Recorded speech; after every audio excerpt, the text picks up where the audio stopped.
प्रस्तुत है एक कविता जिसका शीर्षक है स्वप्न। लेखिका है अंजलि रॉय। एक छोटे से कमरे में आज हवा का दबाव कम है। कोने में भगवती उम्मीद की लौ में गिनती की कुछ श्वास बची है, जो मेरी थकी पलकों में हजारों सुइयों की तरह चुभ रही है।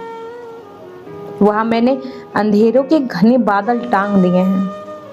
अब किसी धूप को मेरी खिड़की से झांकने की इजाजत नहीं है। मेरी परछाइयां फर्श पे बिखरे आईने के टुकड़ों से झांक रही हैं। उसके माथे के पसीनों में मेरे अतीत की दुर्गंध है। मेरी हथेलियां महत्वाकांक्षाओं के कीचड़ में सनी हैं। मेरे पैर एक भावी भवाये स्वप्न के दलदल में धंस रहे हैं। आईने के टुकड़ों से कल्पनाओं की नसें फट गई हैं।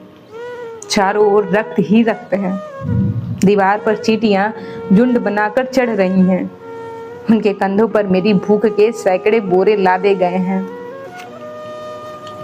चौखट पर कोई दस्तक दे रहा है। ये कौन है जिसे अब भी मेरी कहानियों के किरदार याद हैं? मेरी उंगलियां थामे वो फिर मुझे किसी नए स्वप्न की ओर क्यों खींच रहा है? उसे नहीं पता क्या उम्मीद की लौ अब बुझ चुकी है। चींटियों की जुबान पर नमक का एक कर्ज अधिक है। रक्त में डूबी उंगलियां रक्त ही लिखती हैं। फिर ये क्यों मुझे रोशनी के शहर लिए जा रहा, जहां अनेकों सूर्य अपनी तपिश से झुलस चुके हैं, जहां मेरा वर्तमान बहरा है।